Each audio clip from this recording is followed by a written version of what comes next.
Buenas tardes a todos. Quiero invitarles, si me acompaña, a leer en la palabra de Dios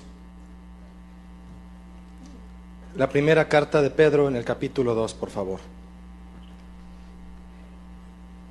Quiero compartir con ustedes un tema titulado Libertad o libertinaje en la iglesia. Libertad o libertinaje en la iglesia. Primera carta de Pedro, capítulo 2, verso 11, dice así: Amados, yo os ruego como a extranjeros y peregrinos que os abstengáis de los deseos carnales que batallan contra el alma, manteniendo buena vuestra manera de vivir entre los gentiles, para que en lo que murmuran de vosotros como de malhechores, glorifiquen a Dios en el día de la visitación, al considerar vuestras buenas obras. Por causa del Señor, someteos a toda institución humana, ya sea al rey como a superior, y a los gobernadores, como por él enviados para castigo de los malhechores y alabanza de los que hacen bien. Porque esta es la voluntad de Dios, que haciendo bien, hagáis callar la ignorancia de los hombres insensatos, como libres, pero no como los que tienen la libertad como pretexto para hacer lo malo, sino como siervos de Dios. ¿Por qué este tema de libertad o libertinaje en la iglesia? El Señor determinó que en estos últimos tiempos la iglesia debe estar alerta para poder distinguir, discernir entre estos dos conceptos, libertad y libertinaje. En el mundo todos tienen un concepto de lo que es libertad y también libertinaje, ya sea por opinión personal o por la forma en que les ha sido enseñado. En cuanto al concepto humano de libertad, bueno, pues es muy amplio. Voy a tocar brevemente dos conceptos, porque lo que nos atañe es lo que la Biblia habla de lo que es libertad y cómo condena el libertinaje. Pero bien, en el concepto humano de libertad está el siguiente, por ejemplo. Se suele considerar que la palabra libertad designa la facultad del ser humano que le permite decidir llevar a cabo o no una determinada acción según su inteligencia o su voluntad. Una definición que encontré interesante y con sentido es la siguiente, y es que la libertad es aquella facultad que permite a otras facultades actuar y que está regida por la justicia. Es curioso, yo había leído un salmo, el Salmo 119, verso 45, que dice: y andaré en libertad, pero no para hacer lo que quiero, dice el rey David. Andaré en libertad porque busqué tus mandamientos. Y cuando leí esta versión que dice que la libertad es aquella facultad que permite a otras facultades actuar, pero regida por la justicia, encontré que realmente la justicia, los mandatos, en este caso los de Dios, deben regir la libertad. Bien, el asunto es que libertad es algo que todos desean. Ningún ser creado por Dios, y Dios los creó a todos, ningún ser creado por Dios para estar en cautiverio, fue creado, perdóname, para estar en cautiverio, y cada ser va a procurar siempre su libertad individual. Yo no he escuchado a nadie decirme, o no sé si hay alguien aquí que me pueda decir: Julio, yo estuve encerrado por 10 años en una cárcel y me encantó. Nadie, ¿verdad? Nadie. Todos van a procurar siempre su libertad individual. La Biblia enseña que cuando alguien es hecho libre por Jesús, entonces no solo dice libre, dice verdaderamente libre. ¿Lo ha leído? Está en Juan 8:36. Algunos versos se los voy a leer y algunos otros le voy a invitar a que los vea conmigo. A quien Jesús hace libre, lo hace verdaderamente libre.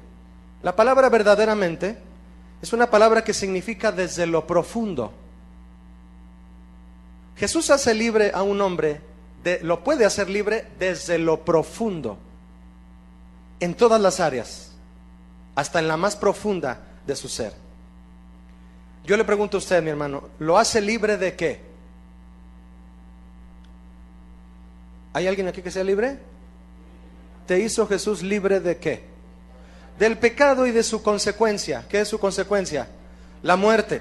Eso dice Romanos 6, 22 y 23. Bien, para muchos, la libertad de Cristo, tal como la Biblia la enseña, es solo una opción más en la lista de definiciones que hay en el mundo de lo que significa libertad. De hecho, probablemente, de los que ya tienen tiempo viniendo aquí, o de los que nos visitan hoy por primera vez, de los que nos escuchan por internet, posiblemente hay alguien que piensa y vive así. ¿Cómo? Tomando la libertad de Cristo solo como otra opción, como una manera más de definir o explicar lo que es libertad. Bueno, pues si piensas así, espero que cambies de parecer a través de la palabra de Dios. A la iglesia de Cristo nos interesa vivir en la libertad de Cristo, ¿cierto, iglesia? Y esta libertad no es otra opción para nosotros, es la única y es la verdadera, ¿cierto? Ahora dije a la iglesia de Cristo. ¿Usted se considera de la iglesia de Cristo? Porque bueno, permítame recordarle que no por estar en este auditorio usted es de la iglesia de Cristo. No por meterse a una jaula de changos usted se convierte en chango. ¿Verdad que no? Usted puede llegar al zoológico y decir, métanme a la jaula de los changos porque quiero convertirme en chango. Eso es imposible. No porque usted vaya mucho a una tienda de hamburguesas, usted se va a convertir en hamburguesa, ¿verdad? Bueno, algunos... No va a suceder. ¿Quién es la iglesia de Cristo? La iglesia de Cristo la forman todos aquellos que son lavados por la sangre de Jesús, han nacido de nuevo y caminan en pos de Él. Esos son la iglesia de Cristo. Si te identificas con eso, eres de la iglesia de Cristo, y a nosotros nos gusta vivir en la libertad de Cristo sabiendo que es la libertad única y verdadera para el ser humano. Cristo es el único capaz de traer libertad al ser humano en un área en la que el ser humano no puede ser libre por sí mismo. Cristo hace libre a los hombres verdaderamente. El que tiene al Hijo tiene la vida, y si la verdad los libera, entonces seréis verdaderamente libres, dijo el Señor Jesús. Cristo nos hace libres, hace libre al ser humano, lo puede hacer libre en un área donde el hombre no puede ser libre por sí mismo. ¿A qué me refiero? Me voy a ir en este orden, mire. El hombre puede luchar en todos los sentidos por alcanzar la libertad física, desde la liberación de una nación entera. En Egipto acaban de ejercer una lucha por una democracia de su nación, desterrando a un presidente que tenía más de 30 años, que no les pareció justo su forma de gobernar a ellos, y bueno, lucharon por esa libertad democrática, por tener mejores leyes, y parece que lo están logrando. Todo está bajo el control de Dios. El ejemplo es bueno para aplicarlo aquí. También el hombre puede luchar por su libertad individual. Un hombre en la cárcel, por ejemplo, en espera de que haya una resolución de su caso para salir de su celda, o planear cómo escaparse, ¿no? También. Asimismo, ¿qué hay de la libertad emocional? El hombre también puede luchar por esa libertad, consiguiendo libertad en esa área, consiguiendo las relaciones personales y lo que cree él necesario, en lo material inclusive, para poder disfrutar de su libertad y sentir en sus emociones que es libre, que puede ir, que puede venir, que puede hacer, deshacer, estar aquí, estar allá, sentirse libre. ¿Será eso? Pero la libertad de su espíritu, que es la esencia de su ser, del ser humano, solo Cristo tiene el poder de darla. ¿Cuántos han experimentado esto? ¿Tan poquitos? Ya ve que le digo que no todos son changos. Pero la libertad de su espíritu, que es la esencia de todo ser humano, solo Cristo tiene el poder de darla. Y si la libertad espiritual nos pareciera poco, que no lo es, Cristo nos hace libres en todas las áreas. Al pueblo de Israel lo hizo libre en el área física. ¿Cómo? Lo sacó de una tierra para ir a una buena tierra, de una tierra egipcia, para ir a una buena tierra y ancha también, dice la Biblia. Los libró emocionalmente. ¿Por qué? Porque había opresión y aflicción en Egipto. Y los libró, espiritualmente, porque los sacó de la idolatría para estar en comunión con Dios. En todas las áreas fueron libres. Algunos quisieron negarse, unos se regresaron, otros murieron, pero muchos fueron libres en las tres áreas. El apóstol Pablo, responsable como pastor, como ministro de iglesias que Dios había puesto a su cargo, enseñó a las iglesias la profundidad de la libertad espiritual, de modo que la entendieran y poderse afianzar a ella. A los corintios les dijo este versículo que le voy a pedir que me ayude a completarlo porque sé que usted se lo sabe. A los corintios les dijo Pablo: donde está el Espíritu del Señor, ahí hay ¿qué? Libertad. Ese es un versículo de Pablo en 2 Corintios 3:17. Pero mire, hermano, este es uno de los versos que comenzó a ser usado por muchos en la actualidad para declarar que en la libertad de Dios se pueden practicar cosas y costumbres sin sustento bíblico dentro de las iglesias o en la vida personal de muchos que dicen ser cristianos. Donde está el Espíritu de Dios, allí hay libertad. Y comienzan a usar esa libertad, como dice Pedro: no tomes tomando, mejor dicho, o teniendo, lo que leímos al principio, teniendo la libertad como pretexto para hacer lo malo. Es que hay libertad de hacer esto, hay libertad de hacer esto otro. Y le dicen a los jóvenes que vengan a la reunión porque ya pusimos luz y sonido en la reunión. Y a partir del púlpito de donde se debería estar predicando la palabra de Cristo y la santidad en la vida del joven, se les invita a que guarden condones en su cartera, por si acaso. Y todas esas cosas predicándose desde una plataforma donde se debe de hablar de santidad, ya se habla como secularmente se previene de todos esos peligros, como si a quién le estuviéramos enseñando, a gente que no tiene entendimiento de lo que es vivir en santidad, tienen la libertad como pretexto para hacer lo malo. Donde está el Espíritu del Señor, allí hay ¿qué? ¿Por qué ha sido tan mal usado este versículo?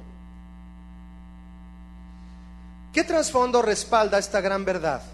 Que donde está el Espíritu del Señor, allí hay libertad. ¿Qué trasfondo bíblico respalda esta gran verdad y cómo es que debe aplicarse? A partir de este momento, mi hermano, yo le quiero pedir, porque voy a tratar de explicarle algo en lo que yo necesito su atención, porque si no me doy a entender, por haber estado usted un poco distraído, me va a costar ayudarle a entender a usted lo que es la libertad en Cristo y sobre todo lo más importante de lo que quiero compartirle hoy: ¿para qué es la libertad en Cristo? ¿Para qué? Porque muchos creen que la tienen y creen saber para qué es, pero no saben para qué es. Y como dice Pedro una vez más, la tienen como pretexto para hacer lo malo. ¿Me acompaña a Corintios 3:4, por favor? Si es tan amable. 2 Corintios 3:4.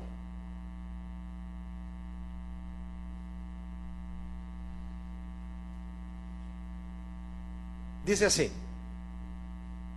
y tal confianza tenemos mediante Cristo para con Dios, no que seamos competentes por nosotros mismos para pensar en algo como de nosotros mismos, sino que nuestra competencia proviene de Dios. Competencia es capacidad. ¿Para qué? Para predicar el Evangelio, dice Pablo. El cual asimismo nos hizo ministros, capacitados, competentes, de un nuevo pacto, no de la letra, sino del Espíritu, porque la letra mata, mas el Espíritu vivifica. A partir de este momento Pablo comienza a explicar algo a los corintios, mi hermano, que es esencial para nosotros como iglesia. Pablo habla de que él es ministro de un nuevo pacto. Él fue ministro de un antiguo pacto porque fue fariseo, porque estuvo metido en ese sistema, en el Sanedrín. Era de una tribu judío de sangre, y él menciona su currículum en la Biblia y también menciona que todo eso lo tenía por basura. Él fue ministro de un antiguo pacto, por eso anduvo persiguiendo cristianos para matarlos. Por eso rumbo a Damasco tuvo Jesús que aparecérsele y dejarlo ciego para que entendiera que realmente no era un ministro de Jesús y que tenía que convertirse en un ministro del nuevo pacto. Fue entonces que Pablo fue libre, en la libertad de Cristo. Se sentía libre, tanto que iba con los jueces en Israel y pedía cartas, órdenes de cateo, para ir y sacar a los cristianos de sus casas y liquidarlos. Y en esa libertad que él creyó tener para ir a Damasco, para ir a donde él quería, se le aparece el Señor Jesús y le dice: tú estás mal. ¿A dónde vas? Vas en la dirección contraria. Le estás dando patadas al aguijón. Pablo entiende entonces que él es un ministro de una nueva forma de pensar, del nuevo pacto, de una nueva ley, de un nuevo mandato. Y dice esto al final del versículo, usted ya lo leyó conmigo. Diga conmigo, hermano: la letra mata, mas el espíritu vivifica. ¿Qué significa eso? Lo siguiente: la letra mata se refiere a la ley y lo que ésta produce. El código legal del antiguo pacto, ¿cuál es el código legal del antiguo pacto? La ley de Moisés, los 10 mandamientos y todo lo que está encerrado en la ley. Provoca la muerte. ¿Por qué provoca la muerte espiritual? Porque la ley lo único que hace es poner nuestras limitaciones al descubierto, pero sin darnos los medios para superarlas. ¿Sí me explico? ¿Sí? La ley, tú lees un mandamiento y el mandamiento dice: no adulterarás. Y tú dices: ay, soy adúltero. Pero no te da la salida para la condenación que la ley tiene para ti como adúltero que eres. ¿Me explico? Te dice que eres un pecador, pero no te dice cómo salir de ese problema. No te da la solución. Por eso la letra mata.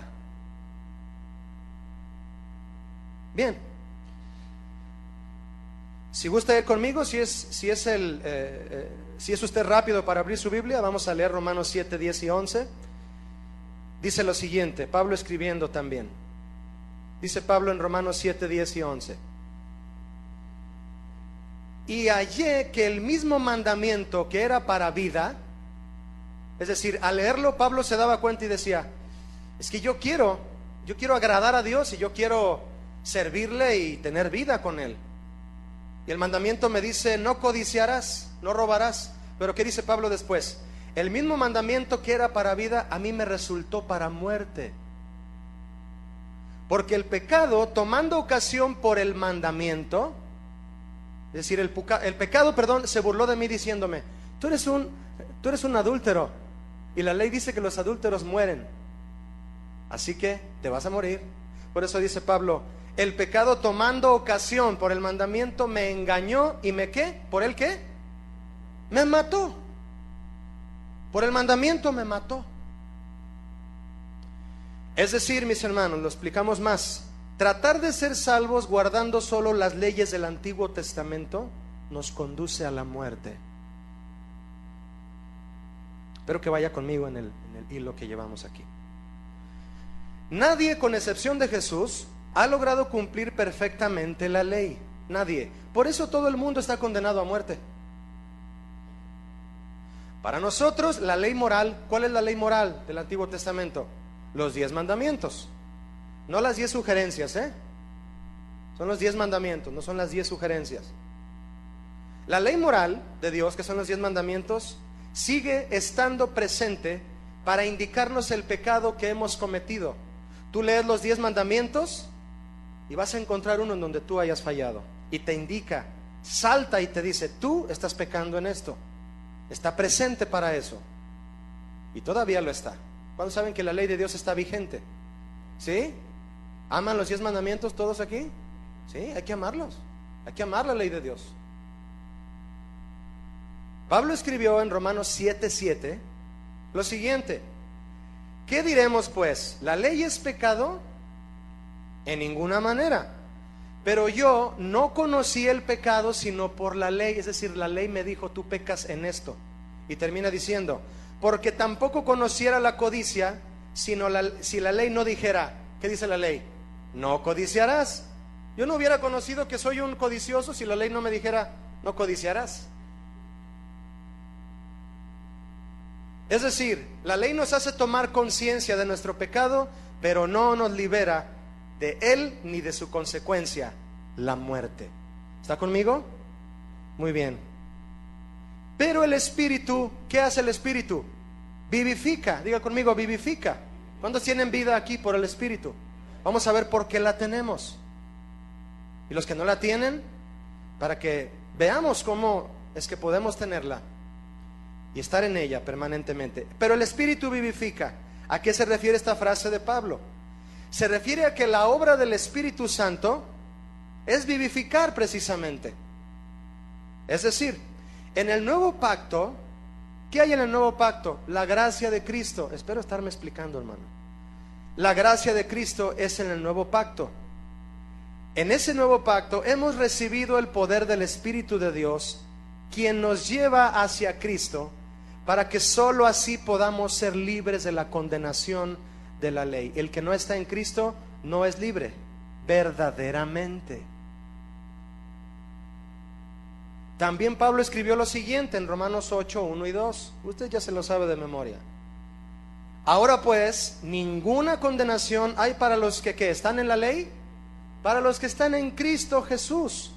Los que no andan conforme a la ¿qué? Porque muchos leemos la primera parte y no hay condenación para los que están en Cristo, y lo explicamos y lo subrayamos, lo resaltamos, lo enfatizamos hacia la gente, pero no les mencionamos lo que nos corresponde a nosotros hacer en esa libertad que tenemos ahora. Los que no andan conforme a la carne, sino ¿cómo? Conforme al Espíritu. Porque la ley del Espíritu de vida en Cristo, que es el nuevo pacto, me ha librado de la ley del pecado y ¿de qué? Y de la muerte. Tú pudieras estar pensando ya, hermano, con esto poquito que hemos leído de un tema tan extenso como lo es la libertad de Cristo, ya puedes estar meditando con solo esto que has escuchado, si tú tienes la libertad de Cristo o no. Si tú no tienes la libertad de Cristo, tú no puedes detectar el libertinaje, del cual vamos a hablar más adelante. El perdón y la liberación de la condenación y de la muerte viene solo por medio de la misericordia y la gracia de Cristo, y es el Espíritu Santo quien nos lleva a esa libertad de Cristo. El ministerio del Espíritu Santo es llevarnos a los pies de Cristo. Exalta al Hijo como Cristo exaltaba al Padre. Escuche este pensamiento, mi hermano, y voy a anticiparle esto antes de decirle este pensamiento. Hay personas que como el ejemplo que le di de Pablo, él creyendo ir a Damasco para hacer una obra que él creía que era para glorificar a Dios, y más bien era exaltar su ego y su posición de liderazgo en el Sanedrín y en donde él servía. Lejos de eso, él estaba totalmente haciendo lo contrario a la voluntad de Dios. Queriendo agradar a Dios, él tuvo que ser liberado de una carga pesada, y Cristo fue quien lo liberó y le dio una carga conforme a un ministerio, pero ahora de llevar vida a los que no la tenían, y aún a los pueblos gentiles, que él, por cierto, no quería mucho, porque era judío de corazón. Escucha esto, hermano. Cuando confiamos en Cristo como el único que nos salva, Él quita nuestra pesada carga de agradarle y nuestra culpa por no lograrlo. Hay gente que se acerca a consejería y dice: Julio, es que yo he tratado de vivir en santidad y no puedo, y me duele y siento condenación, y vuelvo a caer y vuelvo a caer. ¿Qué hago, Julio? No eres libre. No eres libre. Y esa carga pesada que traes de querer agradar a Dios y la culpa que eso te hace sentir por no lograr agradarlo, porque no tienes a Cristo verdaderamente, Cristo la puede quitar de encima de ti. Si nos arrepentimos y confiamos en Él, Él nos acepta, hermano, y camina con nosotros haciendo frente al pecado. Volviendo a 2 Corintios para continuar en la profundidad de la libertad de Cristo, le invito a ver verso 7 de 2 Corintios 3. Espero que vaya conmigo en este hilo nuevamente. Bien, 2 Corintios 3, 7. Y si el ministerio de muerte, grabado con letras en piedras, fue con gloria, tanto que los hijos de Israel no pudieron fijar la vista en el rostro de Moisés, a causa de la gloria de su rostro, la cual había de perecer, ¿cómo no será más bien con gloria el ministerio del Espíritu? ¿Qué está haciendo Pablo? Haciendo una comparación de la gloria que tuvo la ley y la gloria que tiene la gracia de Cristo. Y dice el verso 9, porque si el ministerio de condenación fue con gloria, ¿a qué se refiere? A la ley. Le repito, hermano, que solamente te indica tu pecado, pero no te dice cómo librarte de él. Repito, porque si el ministerio de condenación fue con gloria, o sea, fue grande, mucho más abundará gloria en el ministerio de justificación, en la gracia de Cristo, que sí nos libra del pecado. ¿Está conmigo? Muy bien, verso 10. Porque aún lo que fue glorioso, ya no es glorioso en este respecto, en comparación con la gloria más eminente. Porque si lo que perece tuvo gloria, mucho más glorioso será lo que permanece. Fíjese este último comentario que hace Pablo, una vez más, mi hermano, contrastando la gloria de la ley con la gloria de la gracia.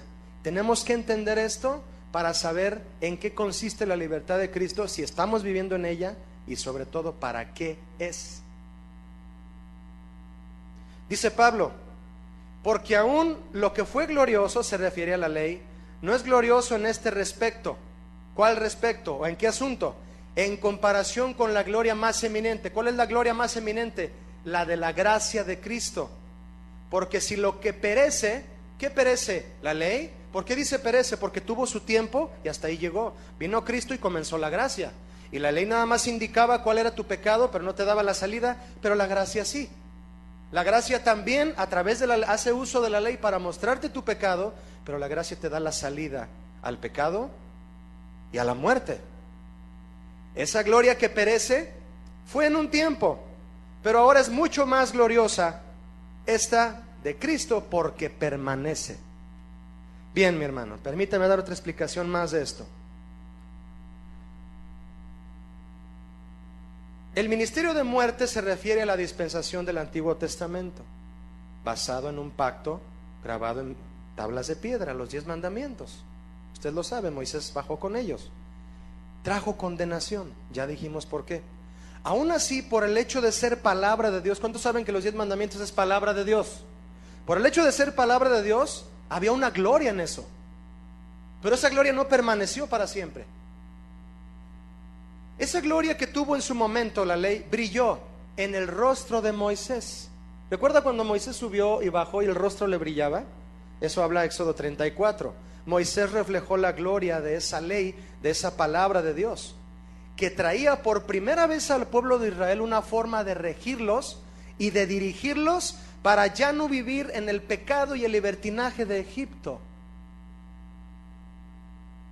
Muchos creen que al venir a Cristo, como donde está el Espíritu Santo, allí hay libertad.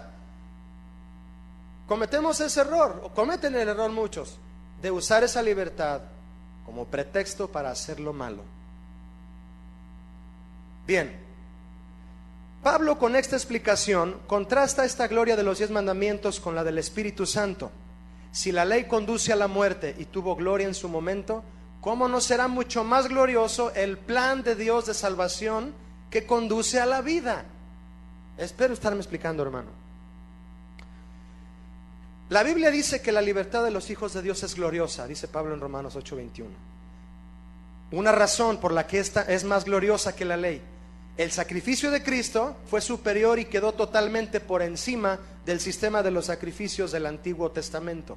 Un solo sacrificio puede borrar los pecados de todo ser humano que se arrepienta y se humille delante de Cristo. ¿Cuántos lo han hecho?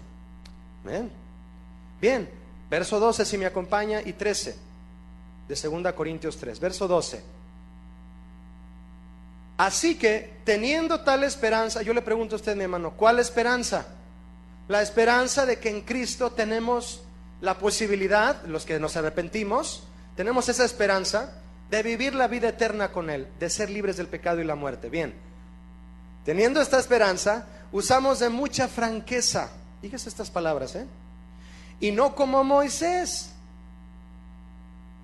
Es decir, Pablo dice, yo hablo con libertad, con franqueza, de la gloria que les traigo, que es el Evangelio, les hablo abiertamente, no como Moisés. ¿Qué hacía Moisés? ¿Bajar con el rostro brillando y que todos lo vieran? No, se tapaba el rostro. ¿Y para qué dice este versículo? Ahí mismo en el 13 al final. Se ponía un velo sobre su rostro para que los hijos de Israel no fijaran la vista. Eso es importante, hermano.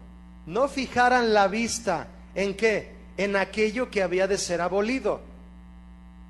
Escuche por favor. La gloria del Antiguo Testamento que brilló sobre el rostro de Moisés fue temporal. Y Moisés tuvo que cubrirse con un velo para que nadie fijara la vista en él, porque esa gloria no es eterna, no era eterna. Por eso se cubrió. Nadie lo pudo ver. Nadie. ¿Por qué? Porque esa gloria iba a perecer, a ser abolida. Pero la esperanza de Cristo nos permite ser libres, francos, para hablar, para mostrar que su gloria de Cristo, debido a que su gloria es reflejada y no es para condenación, sino para vida y para libertad. Fíjese, mi hermano, estoy llegando al culmen de esta parte del mensaje. A diferencia de Moisés, cuya gloria fue temporal, Cristo no cubrió con ningún velo su rostro. ¿Sí o no? No lo cubrió. ¿Cómo podemos entender eso? Cuando Cristo anduvo aquí en la tierra, con sus discípulos, con la gente, sanando enfermos, hablando el Evangelio, enseñando su palabra, jamás anduvo con un rostro con un velo en el rostro. Jamás se tapó. Jamás.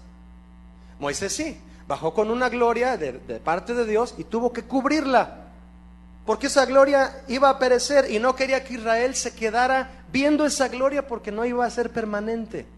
Cristo descubrió su rostro, mostró su gloria tal cual es, porque es una gloria permanente y no es para condenación, sino para libertad. Si Moisés hubiera descubierto su rostro y mostrar la gloria tal como era de la ley, lo único que iba a mostrar al pueblo de Israel es que son unos pecadores y son merecedores de muerte. Cristo mostró su gloria para decirnos, yo les traje vida y vida en abundancia. ¿Me explico? Por eso es que Cristo no cubrió su rostro con un velo como Moisés, debido a que su gloria es permanente. Verso 14, por favor, si me acompaña, y 15. Pero el entendimiento de ellos se embotó. ¿El entendimiento de quién? De los que no creyeron en Cristo. Embotar significa petrificarse. Porque hasta el día de hoy, y yo me atrevo a decir, hermano, que también hasta el día de hoy, cuando leen el antiguo pacto, la ley, se ponen a leer los 10 mandamientos y toda la ley, les queda el mismo velo no descubierto. Están cubiertos con un velo sus ojos y no entienden la gracia. Y leen la ley, y la ley que está llena de promesas de que vendría un Mesías, no se dan cuenta. A los fariseos les pasó eso. Ellos acusaron y mataron a Cristo portando siempre un velo que no les dejaba ver la gloria de Jesús. Y Jesús sin ningún velo mostrándose a ellos, mírenme, soy la gloria que les trae vida. Y no lo quisieron ver. Ellos se pusieron el velo de esa condición pasada, y cuando leían las escrituras jamás creyeron, ni siquiera porque leían en Zacarías que tu Salvador vendría montado en un burrito, ni así lo creyeron. Y tantos versículos que hablan de que Jesús era el Mesías, no lo creyeron. Su entendimiento se embotó. Porque hasta el día de hoy, continúo leyendo 14, cuando leen el antiguo pacto les queda el mismo velo no descubierto, están tapados de sus ojos, el cual por Cristo es quitado. Dígame, hermano, ¿quién es el que quita el velo para que veamos? Cristo. Verso 15, y aún hasta el día de hoy, cuando se lee a Moisés, es decir, cuando se estudia la ley, el velo está puesto sobre el corazón de ellos, no entienden. Por eso Cristo, perdóneme, por eso Moisés, cuando se ponía un velo, retomo esto porque es importante aquí también, se ponía el velo, no quería, dice Pablo, que los judíos, que los israelitas fijaran su vista en esa gloria porque les traería muerte. Pero Cristo ahora surge en la gracia con su rostro al descubierto para mostrar su gloria por motivo de que ésta trae vida y liberación del pecado y de la muerte. ¿Sí me expliqué, mis hermanos? Cristo es quien quita el velo de nuestra mente, que representa la ignorancia y la esclavitud en las que alguna vez vivimos. Pero muchos, al no arrepentirse, por orgullo y dureza de corazón, insisten en traer el velo,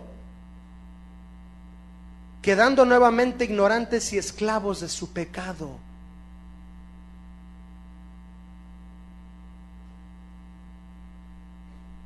Cristo es quien quita el velo. Inclusive el velo que nos dividía de su presencia fue roto de arriba hacia abajo cuando Él murió. La gloria está al descubierto. Y esa gloria es para salvación, no para condenación. Pero hay quienes insisten en quedarse viendo la gloria del pasado. Su pasado. No son libres.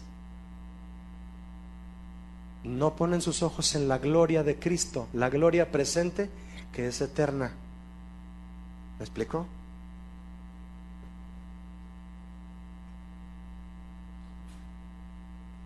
Verso 16 y 17 de 2 Corintios 3. Fíjese todo lo que tuvimos que ver, hermano, para llegar a este versículo que ya leímos. Lea conmigo verso 16 y 17. Pero cuando se conviertan al Señor, ¿qué pasará con el velo? ¿Quién es el que quita el velo? Cristo. ¿Cuándo? Diga conmigo, cuando se conviertan. O tú puedes decir, cuando me convierta. Entonces me será quitado el velo y seré libre. ¿Libre de qué? Del pecado y la condenación. Ya no serviré a la ley.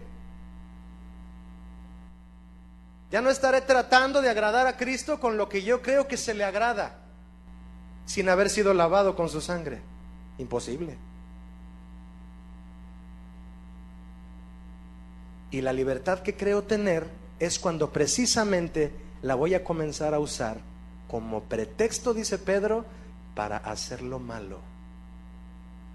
Los que se dicen cristianos y siguen haciendo lo malo, insisten en su tendencia hacia lo malo. Los que están dormidos, por ejemplo, cometen la maldad de dormirse. No, ya los desperté con eso ya. Ellos no me entendieron todo lo que dije, ¿verdad? Está bien. Ya me perdí. El velo es quitado por Cristo para que seamos libres de haber fijado nuestra vista en la gloria pasada. Hay que fijar nuestra vista en la gloria presente. ¿Qué dice el verso 17? Nuevamente el 16 y leemos el 17. ¿Me acompaña? Pero cuando se conviertan al Señor, el velo se quitará. Y ahora sí, lea conmigo. Porque el Señor es el Espíritu, y donde está el Espíritu del Señor, allí hay libertad. Ahora sí lo voy a aplicar bien.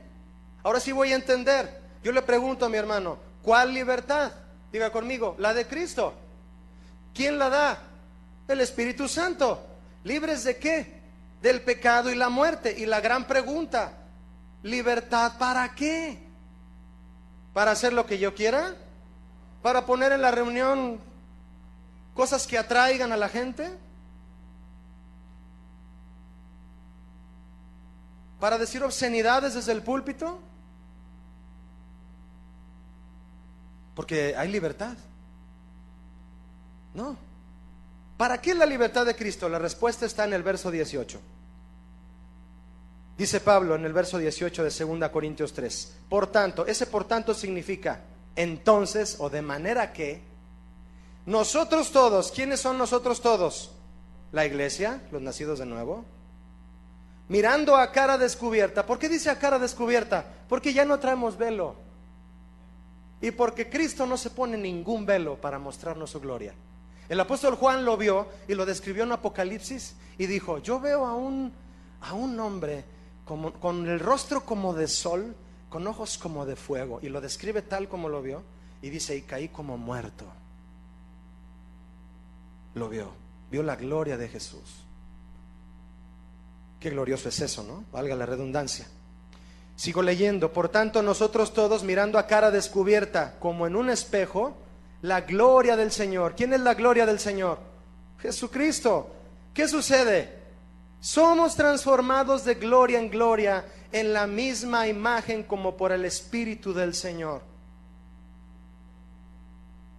¿Para qué es la libertad de Cristo, hermano? Se lo digo en una manera parafraseada, según este verso.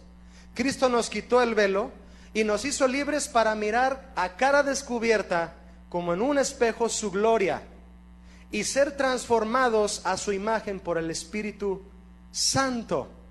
¿Quería alguien de aquí, los que vienen por primera vez, quería alguien de ustedes saber para qué te hizo libre Jesús? Número uno, para poner tu mirada en Él. ¿Se oye simple? Para poner tu mirada en Él. Él no se pone ningún velo y te quitó el velo que tenías. Ahora poner la mirada en Él. Número dos, para reflejar su gloria, reflejar su vida, reflejar el carácter de Cristo, porque somos espejos de la gloria de Dios. ¿Para qué te sirve un espejo cubierto con una cobija? Con un manto. ¿Para qué? Para nada. Llegas y te quieres poner la corbata. Esto no. Somos espejos que fuimos destapados, descubiertos, mejor dicho, para reflejar. Un espejo refleja, y refleja lo que se pone enfrente de él tal como es. Si no reflejamos a Cristo tal como es, no somos espejos de la gloria de Dios. No pertenecemos a lo que explica este versículo. Entonces retomo una vez más. ¿Quería alguien saber aquí para qué nos hizo libre Jesús? Para poner nuestra vista en Él, para reflejar su gloria y para ser transformados a su imagen. Eso echa por tierra la mala utilización que se le da a un versículo como este. Donde está el Espíritu de Dios, ahí hay libertad. Y comenzamos a hacer un montón de cosas, un sinnúmero de cosas, a cometer actos y tomar costumbres que no tienen sustento bíblico, ya sea a nivel iglesia o a nivel individual, y que en realidad no le agradan a Dios para nada. Para nada. Yo me hubiera puesto a perder el tiempo, mi hermano, buscando en internet un sinnúmero de cosas que ocurren en muchas iglesias de hoy, y que tú dices: ¿eso ocurre en la iglesia?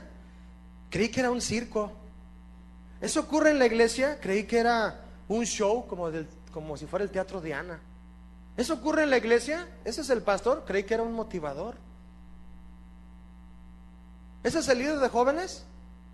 Creí que era un consejero psicólogo.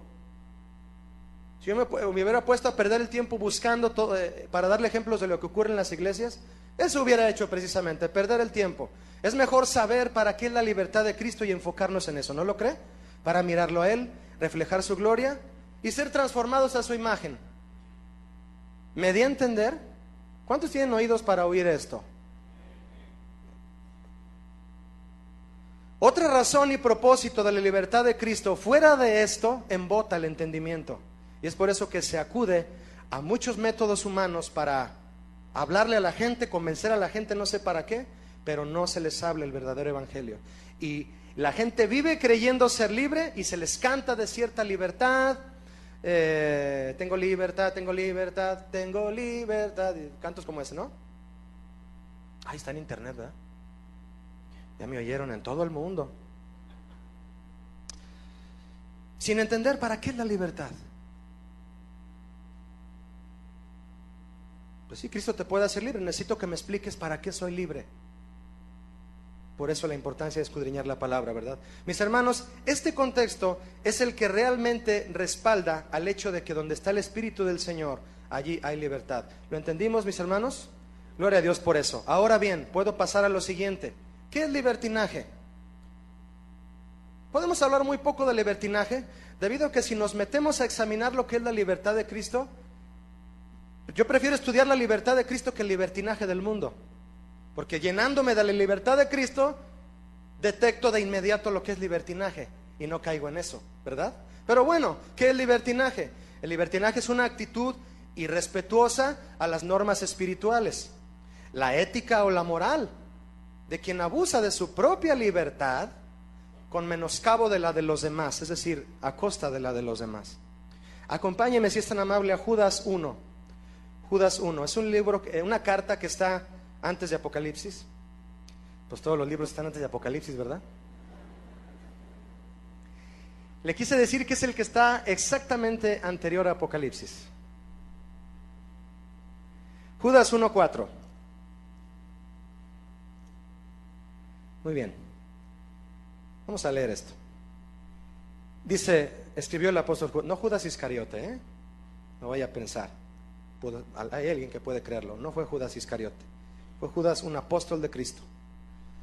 Porque algunos hombres han entrado encubiertamente, los que desde antes habían sido destinados para esta condenación, hombres impíos, que convierten en libertinaje la gracia de nuestro Dios. Fíjese, convierten en libertinaje la nueva gloria, la gracia de Cristo, y niegan a Dios, el único soberano, y a nuestro Señor Jesucristo.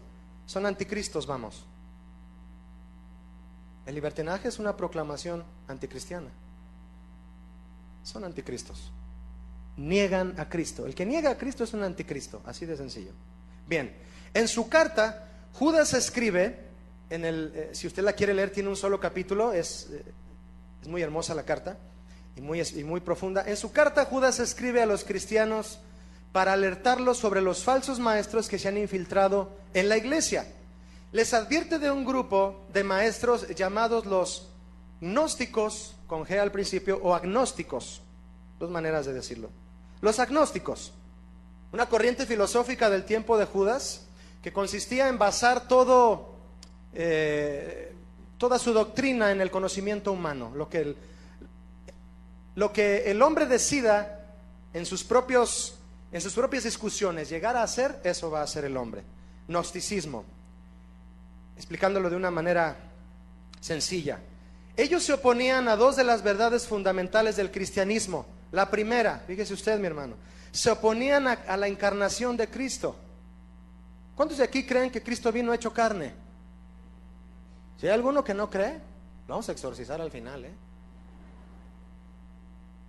porque el que declara que Cristo vino hecho carne viene de Dios, ¿sabía eso? La segunda verdad bíblica a la que los gnósticos se oponían era, escucha esto, hermano, al llamado que tiene la Biblia a la iglesia cristiana a vivir en santidad. Es decir, el llamado a la ética cristiana. ¿Qué es la ética cristiana? Vivir en santidad. A eso se oponían. Y Judas les advirtió porque se empezaron a colar en la iglesia, en las iglesias, convenciendo a muchos. Esta falsa doctrina agnóstica enseñaba que los cristianos podían hacer todo lo que quisieran sin temor al castigo de Dios, tomando a la ligera la santidad y la justicia de Dios, tomando a la ligera. El resultado de aquellos que fueron engañados con esta filosofía el resultado se manifestaba a través de una conducta egoísta y un estilo de vida sensual e inmoral. Sensual e inmoral. Usted agregue todo lo que es sensual e inmoral a este paréntesis de estas dos palabras: sensualidad e inmoralidad. Convierten en libertinaje la gracia de nuestro Dios. En su trasfondo griego, esta frase contiene más de lo que se lee en nuestro idioma. La palabra convierten significa transfieren o cambian. La palabra libertinaje significa lascivia, es aselgeia en griego, significa lascivia, disolución, y una palabra que se dice nefanda. Esta palabra significa toda acción repugnante contraria a la ética cristiana, a la santidad. Es decir, ¿qué hacen los que convierten en libertinaje la gracia de Cristo? Explicado de esta manera, mi hermano. Hacen de la bondad de Dios. ¿Cuántos han experimentado alguna vez la bondad de Dios? Escucha esto. Hacen de la bondad de Dios una plataforma para pecar sin ningún sentido de culpa ni temor a Dios. Es que yo hice esto entre semana, pero el domingo voy a ir a la iglesia. Eso es religión. Eso no es una relación con Cristo. No ha habido un encuentro con Cristo, el velo no te ha sido quitado, no has visto la gloria de Cristo. Y sin haber visto la gloria de Cristo, no has sido libre del pecado y de la muerte, como ya lo estudiamos. Últimamente han surgido y seguirán surgiendo líderes que enseñan, escuchen hermano, enseñan la gracia de Jesús con un enfoque liberal, debido a que descartan la vigencia de la ley, provocando así que la iglesia, despegada de la ley de Dios, obviamente, pisotee la gracia. Si tú despegas de tu vida la ley de Dios, vas a pisotear la gracia. Hay iglesias en donde tú puedes llegar a determinada iglesia y si no traes Biblia, porque no pudiste ir por tu Biblia a tiempo, llegas sin Biblia y te dicen, aquí te prestamos una, y te prestan una Biblia bien delgadita, como la mitad de esta. ¿Por qué? Porque solo tiene el Nuevo Testamento, no tiene el Antiguo. Y algunos de ellos se atreven a decir que una vez salvo por Cristo, ya eres salvo para siempre, hayas nacido o no de nuevo. Qué peligroso es eso, hermano. Enfocar de manera liberal la gracia, de modo que hacen a la iglesia pisotearla por descartar la ley. Peligroso, ¿no? Peligroso. Bien, contrario a eso, pero igual de destructivo, hay quienes enseñan la ley con un enfoque legalista, debido a que rechazan farisaicamente la gracia, obligando a la iglesia, a la gente, a vivir una santidad sin Cristo. Imagínense, hermano, intentar vivir en santidad sin Cristo. ¡Qué blasfemia! Hay gente que lo intenta. Hay gente que lo intenta. No es posible eso. Vivir en santidad sin Cristo. Pero los hay. Repito, quienes le dan un enfoque legalista a la ley, rechazando la gracia farisaicamente, obligando a la iglesia a vivir en una santidad sin Cristo. Esto es peor que lo anterior, ya que la gente, siendo obligada por el legalismo, explotan y se vuelven peores que antes. Vuelven a su vómito, a lo que desecharon, que no pertenecía a su cuerpo. Vuelven ahí, como el perro, dice la Biblia, ¿no?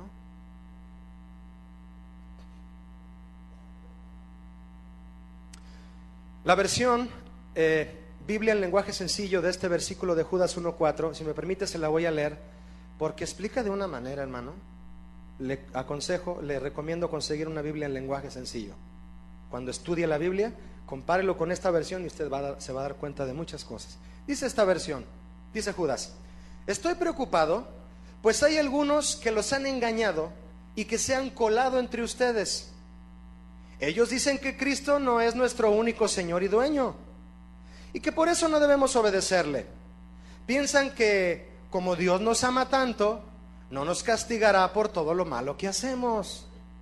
Con razón, desde hace mucho tiempo en la Biblia se dice que Dios castigará a esa gente. Está tremendo, mejor voy a leer esta versión, ¿verdad? Tan especial. ¿En qué consistía, mis hermanos, el engaño de esta filosofía que convertía en libertinaje la gracia de Cristo? ¿En qué consistía? Consistía en lo mismo que al igual que hoy, en que el estilo de vida, como quiera que lo lleves, como quiera que lleves tu estilo de vida, tiene que ver muy poco con la fe, de modo que ningún pecado te cause inquietud o escándalo, que no te duela pecar, pues, que como tú vivas y peques no hay problema. ¿Vas a la iglesia, no? Pues ya, con eso, ya. Yo voy a la iglesia, Julio, soy fiel, inclusive estoy en el coro de la alabanza. Ay, sí. Porque pues en una secuela, ¿no? Y yo hago cosas que me gustan, Julio, no las dejo de hacer porque me gustan y no siento que que esté mal delante de Cristo, traen el velo. No les ha sido quitado el velo. No son libres del pecado y la condenación, hermano. Si haces cosas que crees que te gustan y no están mal delante de Dios, y en la Biblia te habla claramente, pues aunque abras la Biblia, hermano, y vengas aquí 400 veces al año, ¿quién puede leer estando así? Nadie. Los fariseos leían la ley así, solo con los ojos naturales. Muchos aquí leen su Biblia solo con los ojos naturales. El engaño era ese, que tu estilo de vida no tiene que ver nada con tu fe.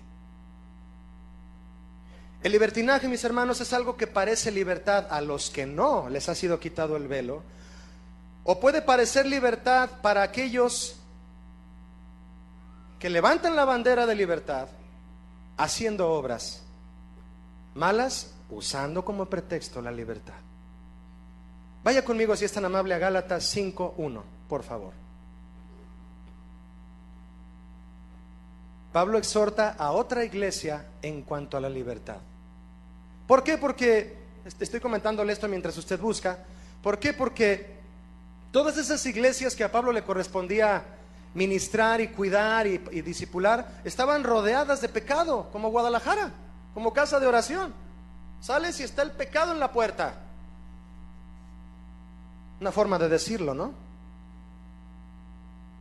Y les dice Pablo a los Gálatas, capítulo 5:1: estad pues firmes, diga conmigo, firmes, en la libertad con que Cristo nos hizo libres. ¿Cuál libertad, mi hermano? La que Cristo nos trajo. Ya la conocimos, ya sabemos en qué consiste y sobre todo para qué es. ¿Sí? Estad firmes pues en la libertad con que Cristo nos hizo libres, y no estéis otra vez sujetos al yugo de la esclavitud. Bien, mire, Pablo se refiere a la esclavitud de la ley debido a que algunos de los gálatas fueron persuadidos a volver a los rudimentos de la ley, como la circuncisión, por ejemplo. Empezaron a discutir que sí había que circuncidarse, los varones obviamente, para recibir, para consagrarse delante de Dios y que fuera agradable delante de Dios su condición como creyentes.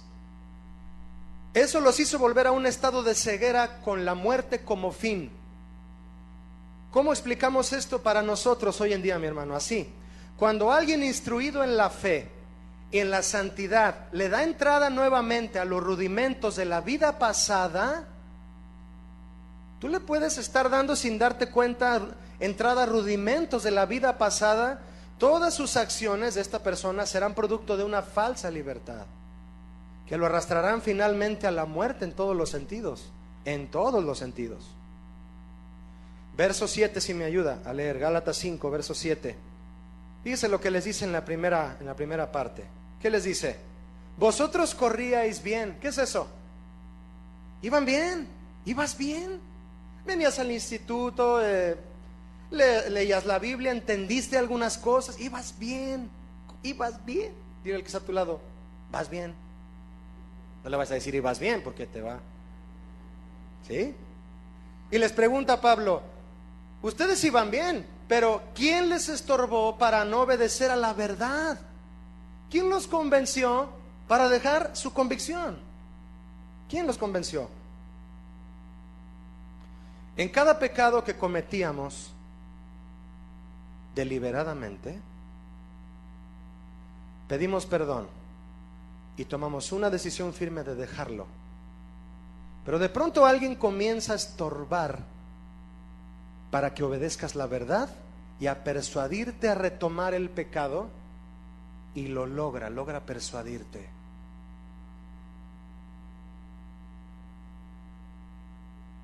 Escuchas de la santidad de Cristo y ahí en tu escuela hay un sinnúmero de chavos de tu edad, chicas de tu edad, jóvenes de tu edad, que van a llegar y decirte, vamos acá, vamos a hacer esto. Y tu convicción está tan firme que dices, a mí no me vas a persuadir. ¿Qué les dijo Pablo en el verso 8? Esta persuasión no procede de Dios, de aquel que os llama. No procede. Tenemos que detectar, hermano, cada vez que hay alguna invitación, cada vez que hay alguna situación, si procede. ¿De quién? ¿De dónde procede? ¿Y cuál es su fin? Esta persuasión no procede de aquel que os llama. El miércoles pasado escuchábamos a Chuy García darnos una palabra al grupo de alabanza antes de comenzar a ensayar. Y bueno, si hay algo que es necesario y es imprescindible, es que un ministerio sea discipulado para que pueda funcionar realmente en el Espíritu. Él nos daba esta palabra y nos leía un párrafo de Esdras capítulo 9. Se me quedó muy grabado cuando él nos leyó este versículo que dice Esdras: el pueblo de Israel y los sacerdotes y levitas no se han separado de los pueblos de las tierras paganas, porque han tomado de las hijas de ellos para sí y para sus hijos, y el linaje santo ha sido mezclado con los pueblos de las tierras paganas. Mezclado. El linaje santo está mezclado con la impureza, con el libertinaje.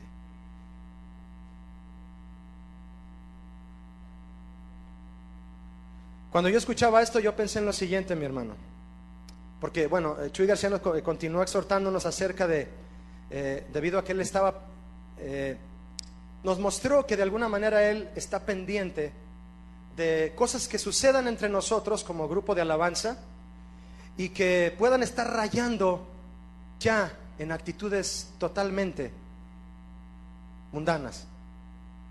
Y habló acerca de cómo muchos jóvenes se meten en las redes sociales, y es un peligro usar mal las redes sociales,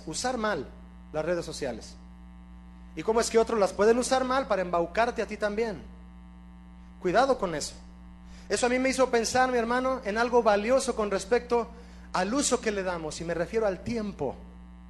Tiempo. Si hay algo que usted y yo tenemos valioso, mi hermano, se llama tiempo. El tiempo no ha dejado de transcurrir desde que Dios dijo que Cristo, su Hijo, vendría por su iglesia. Y lo que está transcurriendo en todo este tiempo es que la novia de Cristo debe limpiar su vestido para no tener mancha y plancharlo para no tener arruga, cuidar que esté presentable para estar delante del novio. Y el tiempo se acaba. ¿Y en qué estamos metidos? Perdiendo ese tiempo. Se acaba, se va cerrando. ¿En qué empleamos el tiempo? ¿En qué lo empleas? Yo no digo que no uses ese tipo de cosas en internet, pero ¿cuánto tiempo empleas en eso? ¿Cómo lo empleas? ¿Para qué lo empleas? Hay cristianos que por temor a no agradarle a Dios en su vida religiosa, debido a que no tienen a Cristo, hacen lo siguiente: hacen una lista de cosas que no tienen que hacer. Usted, cuando se va a dedicar a su día de labores, mi hermano, ¿usted hace una lista de cosas que no tiene que hacer? ¿Quién hace eso? ¿Quién agarra un papel y una pluma y dice: hoy no tengo que ir a la tintorería, pues no he mandado ropa? Hoy no voy a ir por el carro al taller porque no se me ha descompuesto. Hoy no voy a ir por mi esposa al trabajo porque es domingo. Hoy no llevo a los niños a la escuela porque es domingo. ¿Quién va a hacer una lista de cosas que no tiene que hacer? Hay cristianos así: hoy no tengo que pecar, hoy no tengo que pecar, hoy no voy a ver pornografía, hoy no voy a hacerle caso a esa mujer que me coquetea en el trabajo, hoy no voy a entrar a malos negocios, hoy no voy a agarrar dinero de la caja chica, hoy, o de la grande, como esté porque algunos se van con la mano grande, ¿no? Hoy no voy a hacer esto, y se la pasan perdiendo el tiempo pensando en una lista de cosas que no tienen que hacer. Siéntate y haz una lista de cosas que hay que hacer, hermano. Tengo que leer la Biblia, tengo que orar, tengo que velar, tengo que ir a la reunión de varones, de mujeres, tengo que prepararme para enseñar en la escuela de niños, tengo que entrar al instituto, tengo que estudiar la palabra. Si haces una lista de esas cosas, no te va a quedar espacio para las cosas que no debes de hacer. Pero como el velo está puesto, como hay ceguera espiritual, como no podemos ver, lo único que vemos es nuestra condición, y nos causa vergüenza. Y para agradar a Cristo, viendo nuestra condición, lo que tratamos de hacer es no hacer cosas, o dejar de hacer ciertas cosas para sentirnos perdonados. La salvación no es por obras. El velo es quitado para ver que la salvación es por aquel cuyo rostro le brilla para siempre.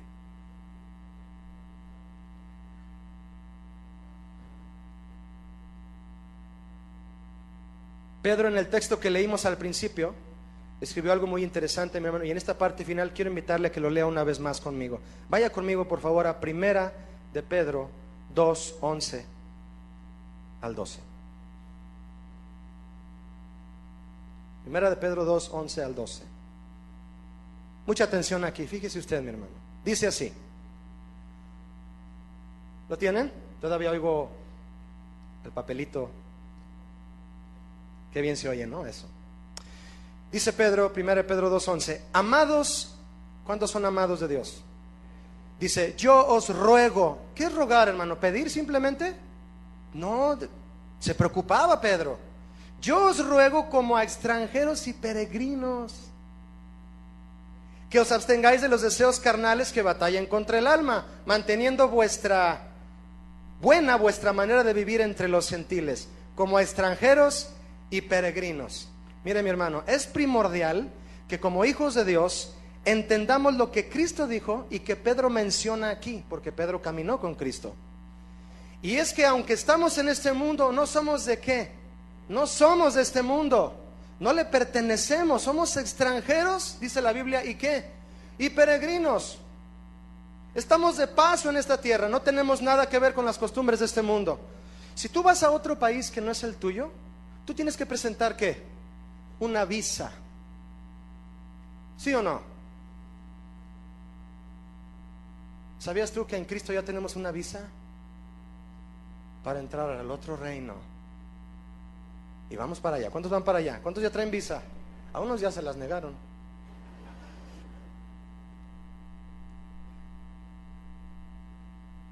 Pero cuando llegas a ese país y muestras la visa, hablando del ejemplo terrenal, tú llegas a un país, lo estoy volteando así, pero espera, me voy a dar a entender. Tú llegas a un país que no es el tuyo y cuando entras, ves todo diferente. Todo, las leyes, todo es diferente. Tú dices, yo no pertenezco aquí. Yo no soy de aquí.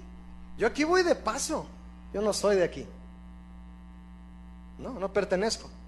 Le voy a poner un ejemplo más casero.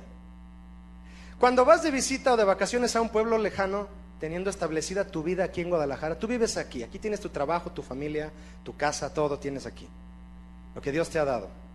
Te pregunto, tú vas a otro pueblo, vas a un pueblito de África, por ejemplo, allá donde andan con sus lanzas todavía, ¿verdad? ¿Cómo te comportas en ese pueblo sabiendo que estás de paso? ¿Cómo te comportas? Ajeno totalmente, ¿no? Totalmente. ¿Cómo te comportas con respecto a las costumbres y estilo de vida de ese lugar? Ajeno, no eres de ahí, no perteneces. Si la gente de ese pueblo te dijera, quédate aquí, vive con nosotros, aprende nuestras costumbres, ¿qué responderías? No, yo no pertenezco aquí. Mi vida está en otra ciudad. Con otras costumbres no puedo quedarme, soy extranjero. Aquí solo soy un peregrino.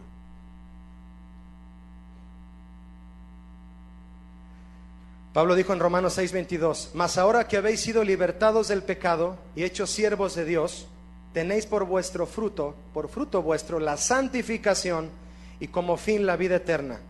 Se me ocurría poner un ejemplo para ilustrar esto, mi hermano. Mire, dice Pablo aquí, ahora que son libres del pecado y son siervos de Dios, tienen por fruto la santificación y su destino es la vida eterna. Bien, imagine usted, mi hermano, que le regalan un boleto para ir a Cancún. ¿A quién no le gustaría ir a Cancún? Sí, como cuando a Israel le dijeron que lo llevarían a una tierra donde fluye leche y miel. Tú quieres tomar un descanso y dicen, te regalo un boleto a una playa bonita en México. Tienes tu boleto. Muy bien. En el momento en que Cristo nos liberó, es como si abordáramos un camión junto con otros pasajeros, porque hay más pasajeros que llevan el mismo rumbo. El camión puede detenerse para que otros puedan abordar. ¿Cuántos ya se subieron al camión? Si me explico, si no me he explicado, no, pues déjeme volver a empezar. ¿Sí me expliqué o no? Ok. ¿Cuántos ya se subieron al camión? ¿Me entendieron? Pero otros también se bajan del camión. A veces tú te subes a un camión y hay sillas vacías, ¿no? Como aquí.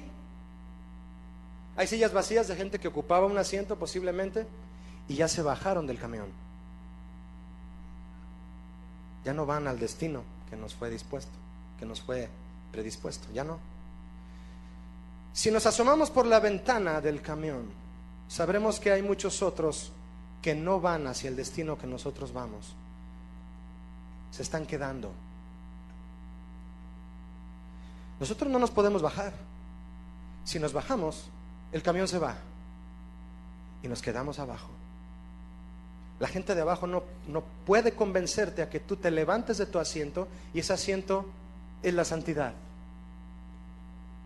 el cinturón de la santidad, ¿no?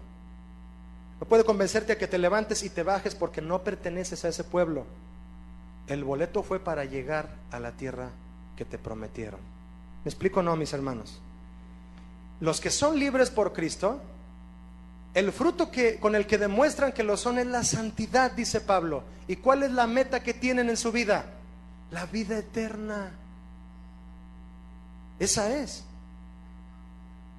Quiero decirle esto como conclusión, a manera de pregunta. ¿En qué radica el hecho de que el libertinaje tome lugar en la iglesia? Como ya lo estudiamos, en lo que dice Judas, en lo que vimos de su definición. ¿En qué radica el hecho de que el libertinaje tome lugar en la iglesia? Es por dos razones. Número uno, la ignorancia del concepto bíblico de lo que es la libertad en Cristo. Pero ya lo vimos.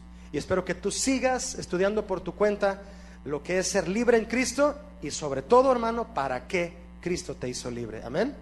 Y razón número dos por la que el libertinaje se cuela en la iglesia, o por qué toma lugar en la iglesia, porque hay muchos, dice Pablo, que no se han convertido. Y tú no debes permitir que los que traen velo en la cara te logren persuadirte. No pueden lograrlo. Que logren persuadirte a volver a los rudimentos de tu vida pasada.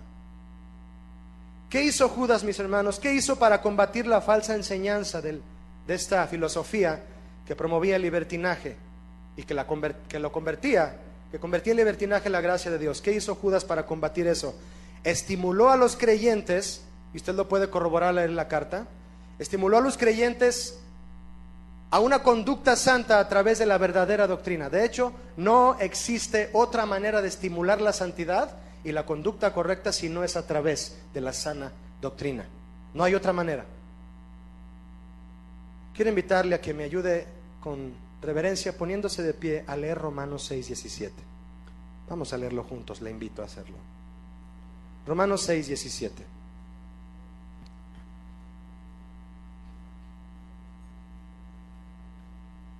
Dice así Romanos 6:17 y 18.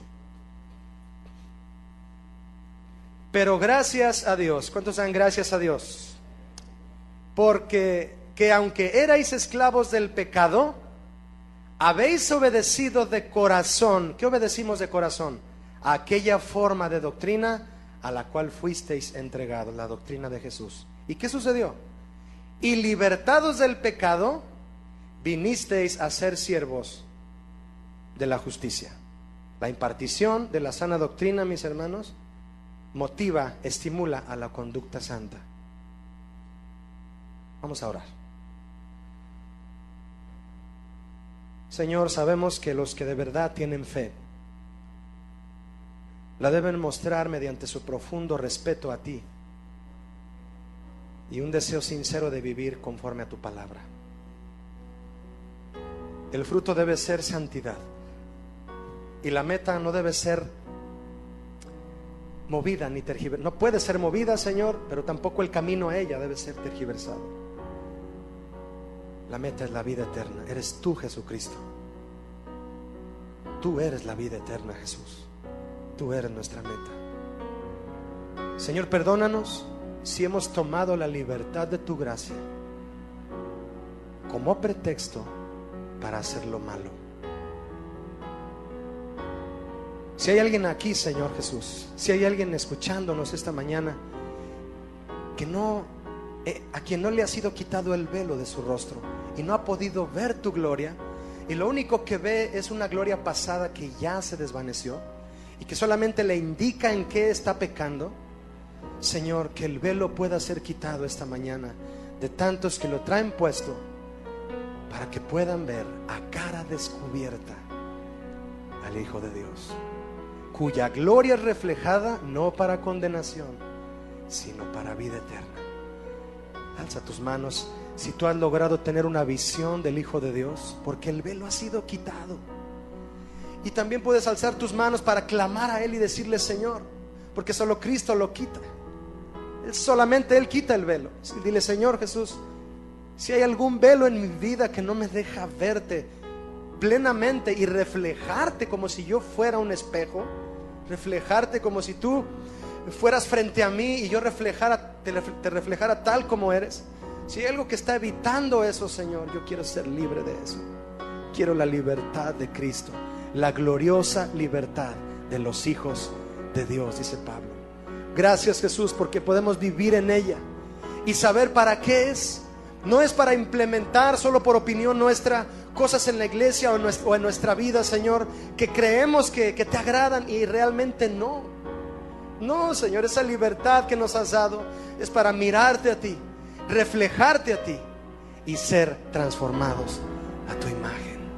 Te amamos, Jesús, por este privilegio. Te damos gracias. Amén. Que Dios les bendiga, mis hermanos.